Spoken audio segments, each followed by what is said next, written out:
लोगों के बारे में सोचना ही छोड़ दो, चाहे वह अपने करीबी ही क्यों ना हो। खुद पर ध्यान दो, खुद के ऊपर काम करो, खुद को कैसे बदलना है, इस विषय पर हम आज एक आपको कहानी सुनाएंगे। तो चलिए शुरुआत करते हैं। बहुत समय पहले की बात है। एक बहुत ही बुद्धिमान सन्यासी एक जंगल के पास अपनी कुटिया बनाकर रहा करता था।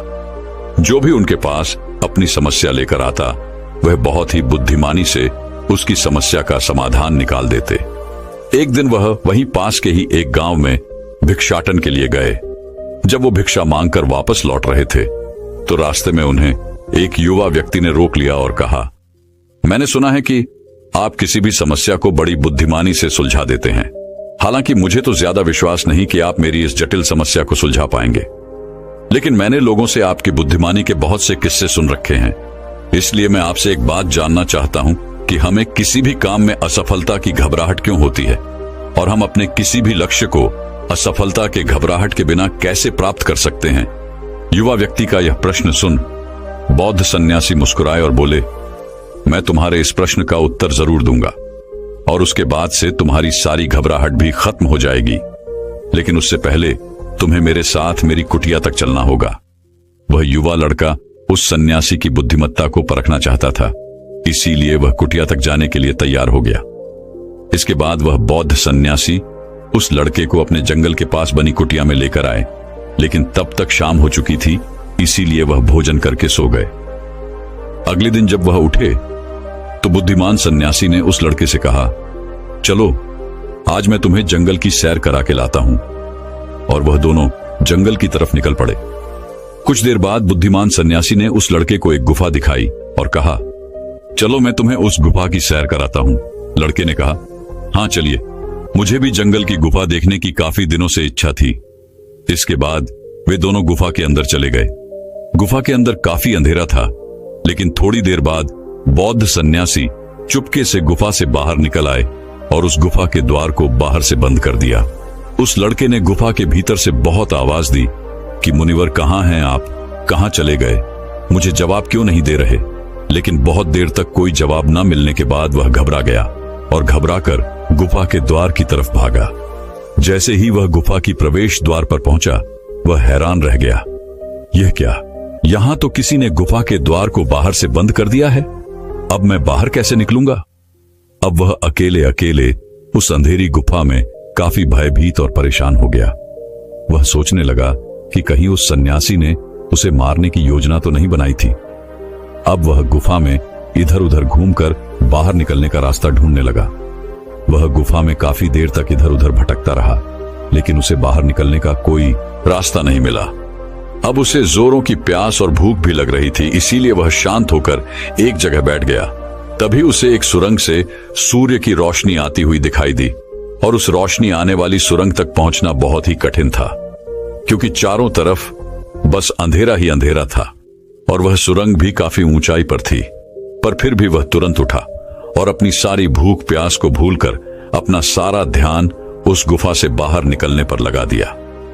काफी मेहनत और प्रयास करने के बाद वह उस सूर्य की रोशनी आने वाली सुरंग तक पहुंच गया, और कुछ दूर तक उस सुरंग में ही ऊपर चढ़ता गया। तभी अचानक उसे वह सन्यासी हाथ आगे बढ़ाता हुआ दिखाई दिया। वह लड़का झट से उस सन्यासी का हाथ पकड़कर बाहर आ गया, और बाहर निकलते ही उस सन्यासी को गुस्से से चिल्लाकर कहा, मुनिवर आप पागल हो गए हैं। आप मुझे अंधेरी गुफा में अकेले छोड़कर आ गए। आपको पता है मैं कितना भयभीत हो गया था और मुझे कितने जोरों की प्यास लगी है। उस सन्यासी ने मुस्कुराते हुए उसे पानी दिया और कहा, अब मेरी बातों को ध्यान से सुनना। तुम इस गुफा के बाहर सिर्फ 2 कारणों की वजह से निकल पाए, जिसने तुम्हें इस गुफा से बाहर निकलने के लिए मजबूर किया। पहला कारण, क्योंकि तुम्हें जोरों की प्यास और भूख लगी थी, और दूसरा कारण, तुम्हें वहां घुटन महसूस हो रही थी, क्योंकि तुम्हें मित्रों और परिवार वालों के साथ रहने की आदत पड़ चुकी है। अब मैं तुम्हें 2 मुख्य कारण बताता हूं, जिसकी वजह से तुम इस गुफा से बाहर निकल पाए। पहला कारण, क्योंकि तुम्हारे साथ वहां यह कहने के लिए लोग नहीं थे कि इतने अंधेरे में इतनी ऊंचाई पर तुम उस सुरंग तक कैसे पहुंच पाओगे, ये तो असंभव है। और दूसरा कारण, वहां यह कहने के लिए भी लोग नहीं थे कि चलो कोई दूसरा रास्ता देखते हैं, इससे भी आसान रास्ता मिल जाएगा और हम बहुत आसानी से इसको फिर से बाहर निकल जाएंगे। सफलता प्राप्त करने का नियम भी कुछ ऐसा ही है। यह तो मैंने तुम्हें सफलता कैसे प्राप्त करी इसकी एक छोटी सी दुनिया बनाकर दिखाई है, और वास्तविक दुनिया इससे कहीं अधिक जटिल होती है। वहां हमें सलाह देने के लिए बहुत से फालतू लोग मिल जाते हैं जो खुद तो कुछ कर नहीं पाए, लेकिन हमें ज्ञान देंगे कि यह मत करो, यह बहुत कठिन है, यह तुमसे ना हो पाएगा, इससे अच्छा तो तुम वह काम कर लो, उसमें तुम्हें निश्चित रूप से सफलता मिल जाएगी। और ऐसे ही वह हमारे दिमाग को भटका कर चले जाते हैं और हमें खुद पर संदेह होने लगता है। सफलता ना मिलने का एक बड़ा कारण यह भी है कि सफलता प्राप्त करने की प्रक्रिया बहुत लंबी होती है, और यहां जब हमारा मन घंटों घंटों में बदल जाता है तो फिर लक्ष्य प्राप्ति के महीनों और सालों के प्रयास में ही हमारा मन क्यों नहीं बदलेगा। हमारा मन बदल ही जाता है और हम उस रास्ते को छोड़कर अलग अलग राष्ट्रीय अपनाने लगते हैं। गौतम बुद्ध अक्सर अपने शिष्यों से कहा करते थे कि परेशानियां हमें तभी दिखती हैं जब हमारा ध्यान हमारे लक्ष्य पर नहीं होता, और यह बात 100% सही है। जैसे जब एक तीरंदाज तीर मारने वाला होता है तो वह अपनी एक आंख को बंद कर लेता है और दूसरी आंख से सिर्फ लक्ष्य को देखता है, तब जाकर वह अपने लक्ष्य को भेद पाता है। ठीक इसी प्रकार हमें सफलता का डर तभी लगता है जब हमारा ध्यान अपने लक्ष्य पर न होकर रास्ते पर आने वाली कठिनाइयों पर होता है। तुम इस गुफा से बाहर इसीलिए निकल पाए क्योंकि तुम्हें गुफा के अंदर सुरंग से आने वाली रोशनी के अलावा और कुछ दिखाई नहीं पड़ रहा था।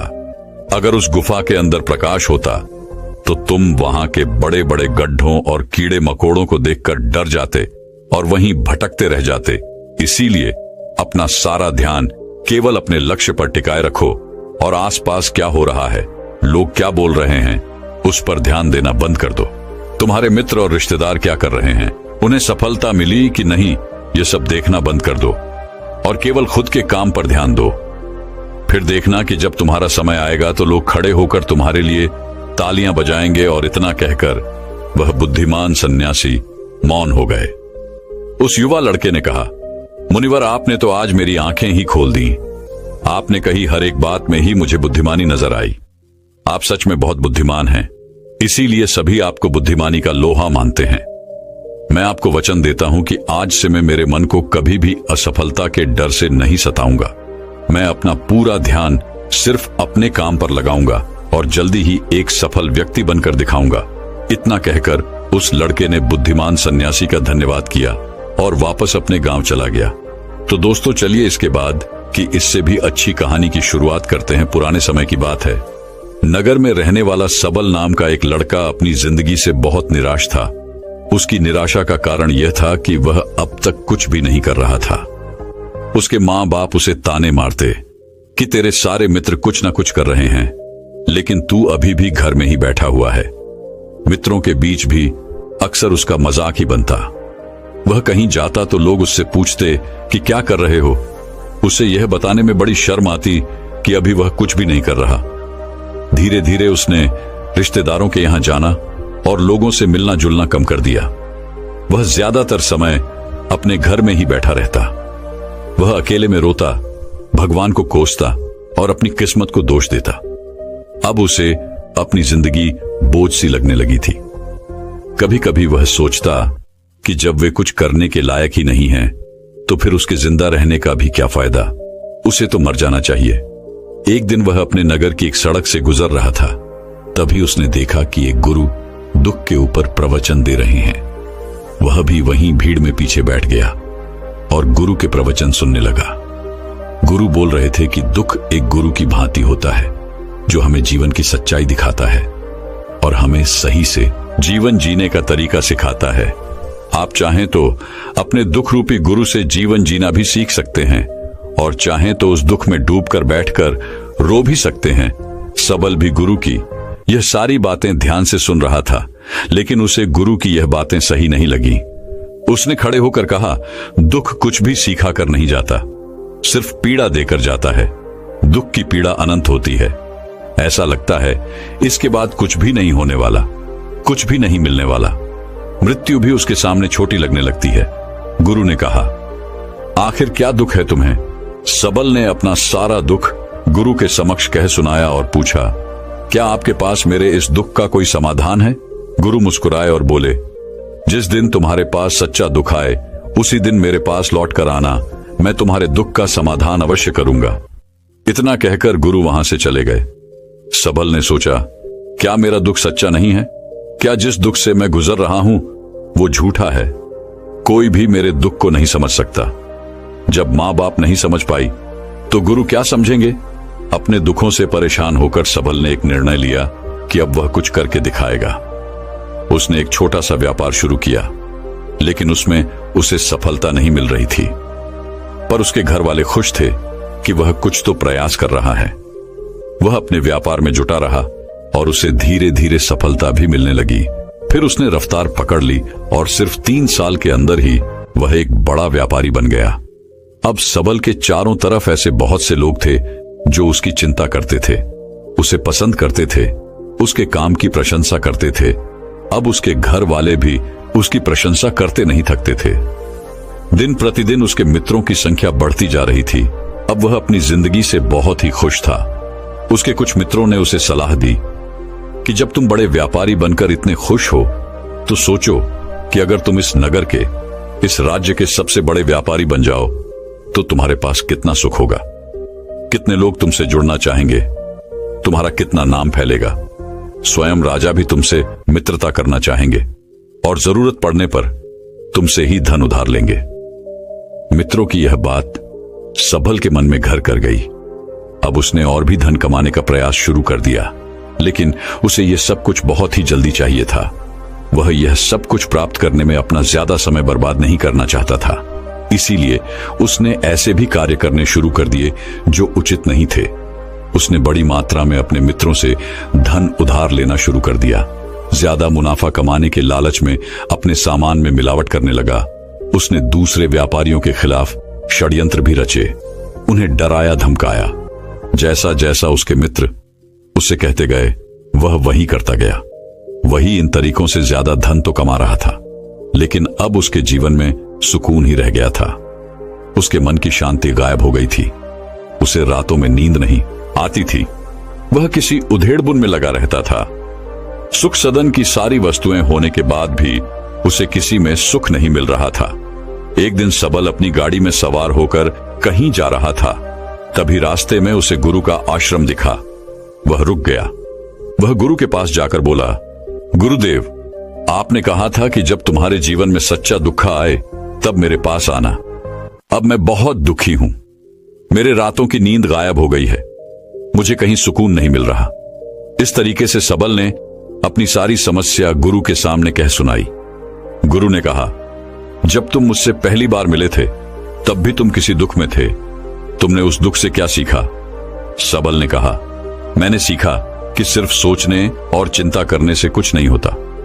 अपनी सोच को सच करने के लिए कर्म करना पड़ता है, और सिर्फ कर्म करने से भी कुछ नहीं होता। अपने कर्म को अंतिम पड़ाव तक ले जाना भी आवश्यक होता है। चाहे रास्ते में कितनी ही मुश्किलें आए, मन कितना ही निराश हो, कितना ही लगे कि अब आगे कुछ भी नहीं होने वाला, तब भी यह मानकर चलो कि मैं जो भी कर रहा हूं उसमें सफल अवश्य होऊंगा। लोग सिर्फ सफल व्यक्ति को ही सम्मान देते हैं। फिर चाहे कोई कितना ही अच्छा क्यों ना हो, वह लोगों की नजरों में बोझ ही होता है। यह सब सुन गुरु मुस्कुराए और बोले, यह असली दुख नहीं है।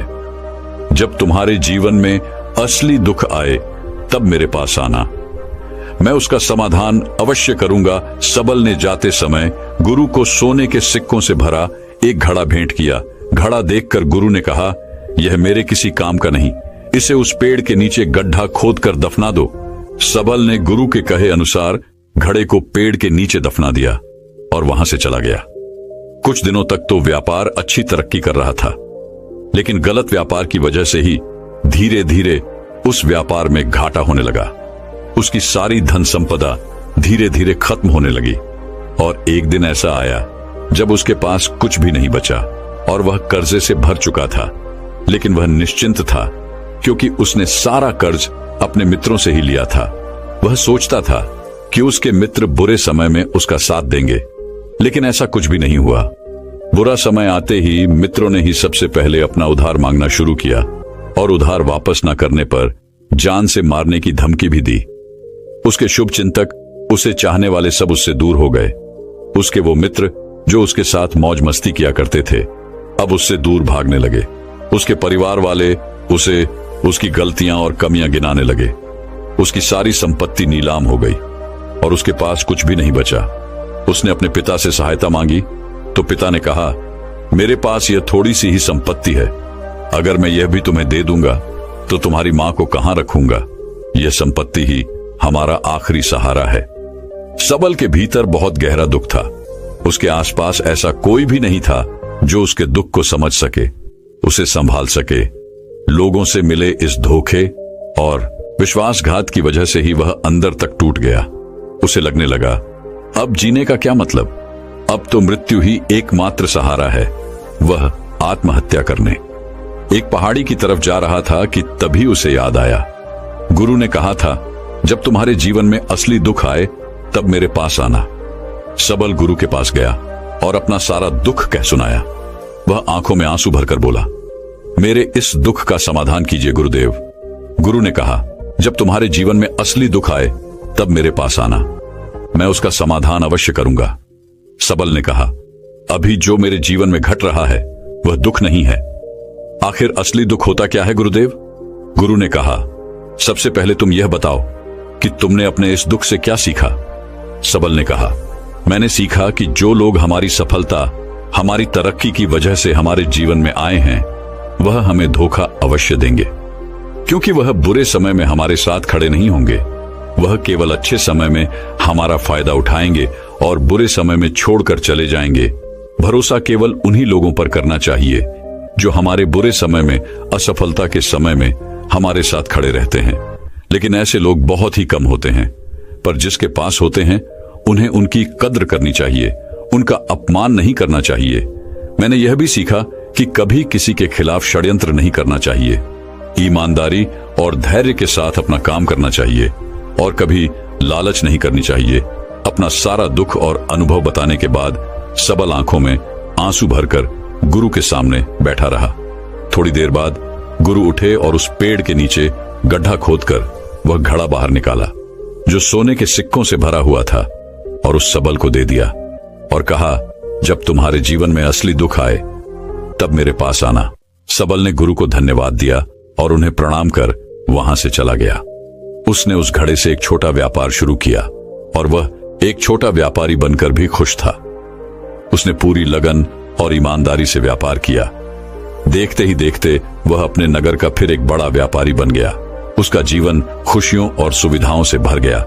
लेकिन कोई कितना भी अच्छा हो, कितना भी अच्छा काम करे, दान करे, लोगों की मदद करे, लेकिन जीवन में दुख तो आता ही है। तो सबल के जीवन में भी दुख आया। उसके माता पिता एक ही दिन में मृत्यु को प्राप्त हो गए। सबल अपने माता पिता से बहुत प्रेम करता था, इसलिए उसे उनकी मृत्यु से बहुत गहरा आघात पहुंचा। वह उन दोनों के पार्थिव शरीर को शमशान घाट ले गया, जहां उनकी अंतिम क्रिया की गई। वहां उसने अपने माता पिता के शरीर को जलते हुए देखा तो उसका मन बेचैन हो गया। उसके अंदर बहुत से प्रश्न उठने लगे। वह घर वापस आया तो उसने अपने माता पिता के घर और संपत्ति को देखा, जिसके लिए उसके पिता हमेशा लड़ते रहते थे। आज वो लावारिस पड़ी है। आज उसकी देखरेख करने वाली, उसके लिए लड़ने वाली इस दुनिया से ही चले गए। उसके पिता ने जो भी कमाया था, जो भी बनाया था, वह सब यही रह गया था। एक दिन पहले तक किसी से भी अपनी संपत्ति के लिए लड़ जाने वाले उसके पिता आज खुद इस दुनिया से अलविदा हो गए थे। उसका मन इसी तरह के अनेक विचारों के बवंडर में फंसा हुआ था। उसे अंदर से अकेलापन और डर महसूस हो रहा था। उसे कुछ खालीपन सा महसूस हो रहा था। उसे लग रहा था कुछ तो है जिसे वो समझ नहीं पा रहा। इसीलिए वो गुरु के पास गया। उसे देखते ही गुरु ने कहा, क्या जीवन में कोई दुख है? सबल ने कहा, वैसे तो जीवन में कोई दुख नहीं है गुरुदेव, सब सुख है, सब अच्छा चल रहा है। लेकिन आज मेरे माता पिता की मृत्यु हो गई। इस घटना से मेरा मन बहुत दुखी और बेचैन है। गुरु ने कहा, इसमें दुखी होने वाली कौन सी बात है? एक दिन तो सभी के प्रियजनों को मरना ही है। हमेशा जीवित न तो कोई रहा है और न ही कोई रहेगा। एक दिन तो तुम्हें भी मरना ही है। हो सकता है कल ही मर जाओ या आज भी मर सकते हो। सबल ने कहा, यह आप क्या कह रहे हैं गुरुदेव कि मैं भी मर जाऊंगा? पर मैं तो अभी जवान हूं। गुरु ने कहा, इस भ्रम में तो सभी जी रहे हैं कि मृत्यु दूसरों को आती है, बूढ़ों को आती है, लेकिन बूढ़ों के सामने ही जवान मर जाते हैं, बच्चे मर जाते हैं। मृत्यु का किसी की उम्र से कोई संबंध नहीं, यह तो सबको अपना शिकार बना लेती है। गुरु की यह बातें सबल के मन में घर कर गई और वह चुपचाप वहां से चला गया। लेकिन उसका मन अभी बेचैन था, अब भी अशांत था। वह कुछ खालीपन सा महसूस कर रहा था।